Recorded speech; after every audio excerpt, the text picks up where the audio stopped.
Well, hi, and welcome back to the Hot Violinist YouTube channel in 2021. In case you're new here, I'm Jenny O'Connor. I learned the violin as an adult, and since then, I've helped hundreds of other adults to do the same thing and pick up the violin later in life. So it's been a little while. So today I wanted to start off with a tip for learning the violin as an adult. And then I'm going to go into a little update about my plans for the channel here, then a little personal update, and then we're going to eat some cookies. That's right, my sister just sent these to me, and I almost ate them last night, but I saved them just for you, because I was like, YouTube should see these. This is their Easter cookie drops. Oh yeah, this is my sister's husband, Brian. He's a chef, and his restaurant closed during the 2020 pandemic. So now they're doing this cookie business. So I'm gonna eat these later, show you guys how they are. This one has a blue Easter peep melted on top of it. And meanwhile, you can follow them on Instagram at Brian's Big Ass Cookies, and you won't regret it. So yeah, that's my plan for today. So the tip today comes from an email that I got from one of my students. I was checking with all of my alumni to see who wanted in on an advanced intensive that I was doing this year. And he replied because he was feeling discouraged after being on an extended break from the violin. At first there was an update of him commiserating about the Texas winter storm, which we were both stuck in with no power, like most people were. And then he said, "I lost my job last March because of COVID. This would have been a great opportunity to get busy on violin. Sadly, as my dad got worse, I went into a deep depression. Never picking up the violin, I feel like I am back to zero now. I do want to pick it back up, but there's a fear now that I will do the same thing or maybe not catch back on." Here's my reply. "Everyone has a fear that they might not stick with it, but it's still worth it to try. I encourage you to review GTAR or one of the first 4 tune sessions and just get back to it. Every single adult who I've ever seen learn, including myself, had some time where they totally fall off and it feels like starting over. Not everyone comes back, but everyone who gets good experiences setbacks and has to jump back on." So that was what first came to mind for me to reply. But then I was hearing this from a lot of students. A lot of people had a little bit of a burst of activity in 2020 where they were able to practice a little bit more, and then life catching up and going on to a break, or I call it falling off the horse. So I kept thinking about this, and the way that I want to sum up the tip for this video is, don't be afraid that stuff is going to happen to you to get in the way of your violin progress and make you fall off the horse again. Just know that that's going to happen. You can't control the part where life happens because it happens to everybody. So if you don't worry about that happening and you just know that it's going to happen, then you can focus on the part that you can control, which is what you do right after that happens. My suggestion is to just jump back in, like I said to my student here. And that brings me right to my channel update, because that's what I'm doing right now. At the end of 2020, I was posting tips and tutorials on how to play songs, sometimes a video every day. Then 2021 comes around. I posted one video in the middle of January that was a Christmas theme, where there wasn't even any violin. In fact, I wasn't even wearing a shirt. But have you ever seen a tree wearing a shirt? So anyway, I'm hopping back on the horse right now with tips like this. I'm gonna try to post them every Tuesday. So I feel like since we're making this official, we could have a little screen, like Tips Tuesday. No, Tips on Tuesday. No, Hot Tip. Since this channel has the name Hot in it. No, I got it. Hot Tips Tuesday. Yeah, now this is so official, I feel like we should have a little theme song too. Hot Tips Tuesday, Hot Tips Tuesday. And that's why I play the violin and don't sing. And now that we've made it so official with the jingle and everything, I'll be a little bit more specific today on how to jump back in case that is the scenario for you right now. I do have a mini course that's 5 days with a 5-minute lesson each day. I put a lot of thought into what the main things are that people miss when they're learning the violin in the beginning, and that would have really helped me out if I had them from the start. So you can sign up for that with the link in the description. I can probably put it in the video somewhere here too.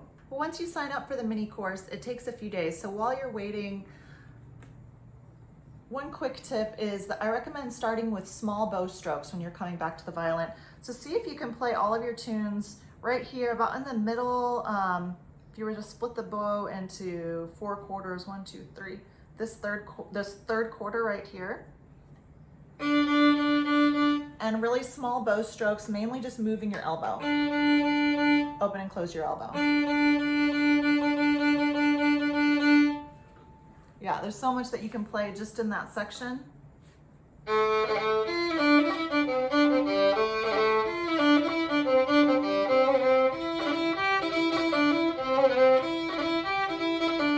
And so on. And it's good to get it sounding good in that small section before you go to a longer bow. And then very quick, condensed personal update, because I know that we all want to get on to eating cookies, especially me. So I toured with 2 different bands, eMusiki and Circuit Paleo, from about 2000 to 2015. 2016, I started to get off the road and I spent some time in Los Angeles studying acting. It's a dream that I had had since high school, and I was a big theater nerd and did a lot of plays. So I wanted to tell you guys that in 2020, I won an Oscar. I had to come back to Texas to do it, and it wasn't the Oscar that I ever could have imagined. It was one so much more beautiful. So that's right, in June 2020, it was official, and I adopted my little boy Oscar, so now I have a little one, and thanks to him bringing my adventure back to Texas, I am here in Texas to stay for the near future, and I'm settled down in Austin. So my sister, who still lives in California, had to send these to me via US priority mail, and I'm ready to dig in. What do you guys think? Should we try some cookies? Okay. So this is half of the cookies they sent me, and I gave away the other little box, but it says here, big ass box, because it was a set of 10 cookies total. But today I have 5 of the main flavors that I really wanted to try. All right, so we have here the S'more Roger Rabbit with the melted peep on top. What happened to this one?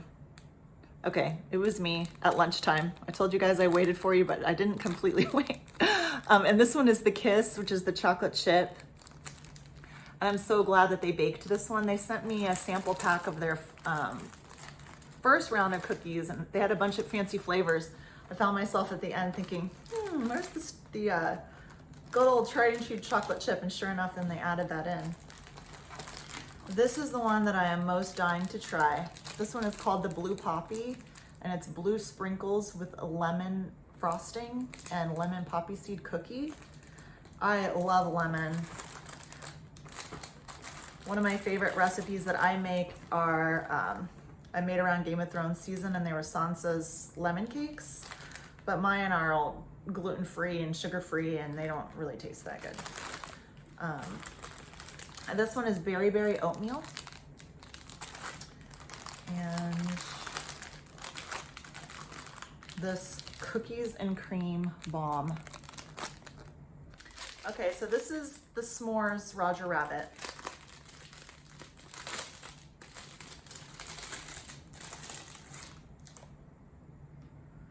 It's so heavy. This is a big ass cookie. I'm gonna cut it in half because I just want to see, I don't know.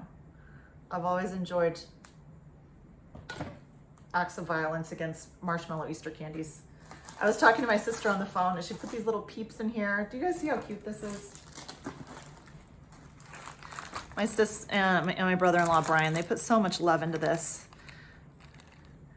And Kelly reminded me about how we used to sit in the back of the car on the way back from church on Easter, and we would decide together how we were gonna eat the peeps. We were like, let's eat nose first on this one, or tail first. Is that scary? Is that kind of weird? Okay, so here you go. cutting the bunny in half.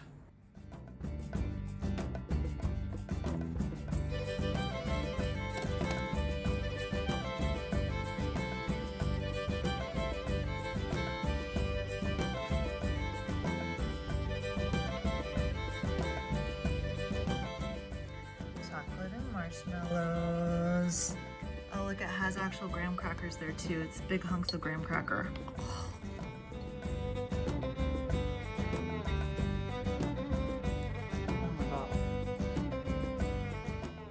Really good. The cookie itself is crisp on the outside, soft and gooey on the inside. The marshmallow is melted, it's kind of caramelized taste. It almost tastes like a toffee. And you get some crunchy graham cracker there and hunks of nice milk chocolate. Okay, let's try another one. Okay, the Kiss. I already sampled it at lunch, as you can see. Evidence.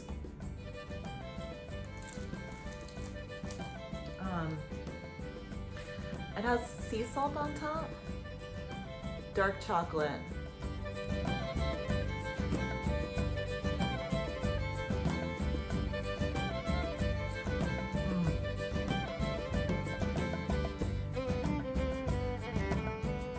It's a change your life kind of chocolate chip cookie. Okay, let's get back to the crazy stuff. Berry berry oatmeal.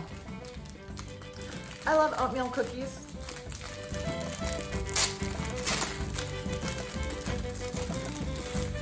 I actually don't know what kind of berry they put into it, but we are about to find out. I think I should just break it instead of cut it. I'm just kind of messy.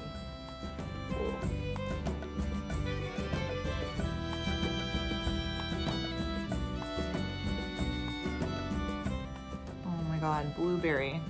Gorgeous. Looks like a blueberry muffin in cookie form.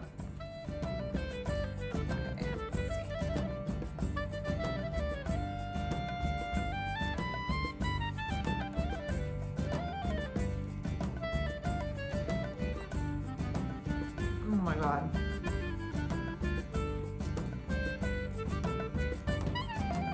Yum.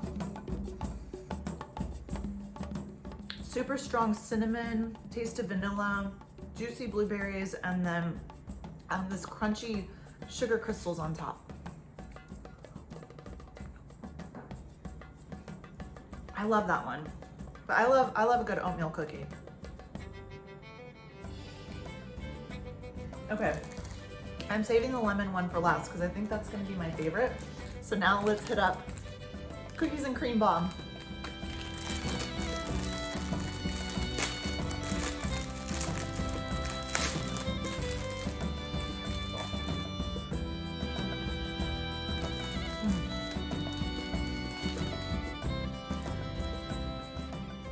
I honestly wasn't that excited about these when they first came out, or when they were first talking about them, because it just seemed like overkill to me to put cookies inside of a cookie.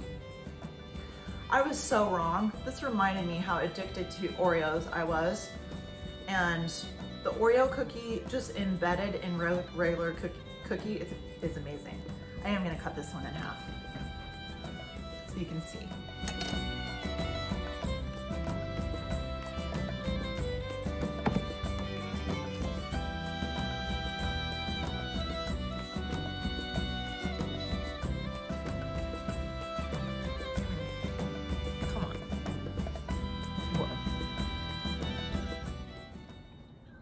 I just realized I am crazy not to have some milk right here, so I'm gonna be right back.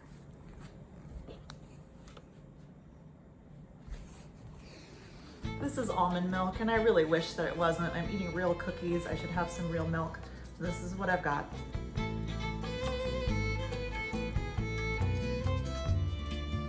Okay, that's still really good actually. I think I'm gonna have to take 2 bites of this one to start, just to fully sample it for you properly. One to try the side, and the next to get into the core.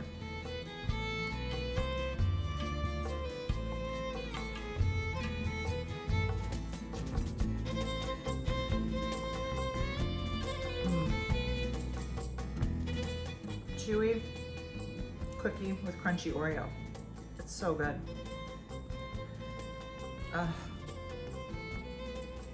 Okay, 3 bites because I need that out of the way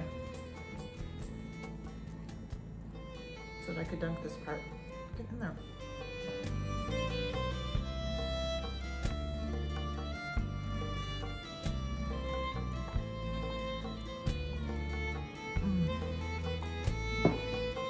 Yeah, I really changed my mind about that. I went from a doubter to, it's one of my favorites now. Last one, Blue Poppy.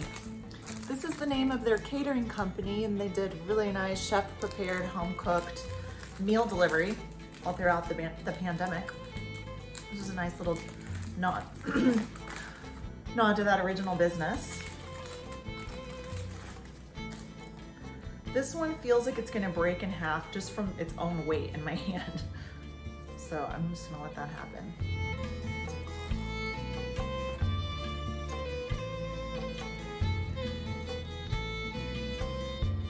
As big as your head. Ah, this looks so good. I'm already tasting just zingy, really bright lemon taste.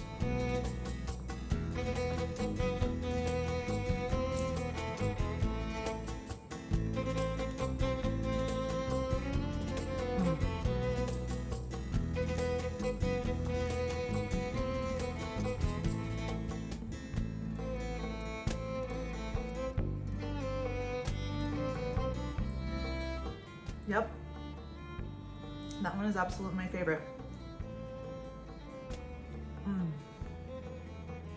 Tangy lemon cookie. It's the most amazing glaze, just tastes like summer. And then crunchy poppy seeds.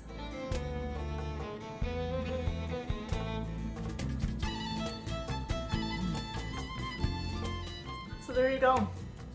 I'm just keeping on with the tradition of keeping this channel a little bit random with a cookie tasting today. But it's great to see you again, and I'll see you soon for another Hot Tips Tuesday. And one more time, this was Brian's Big Ass Cookies.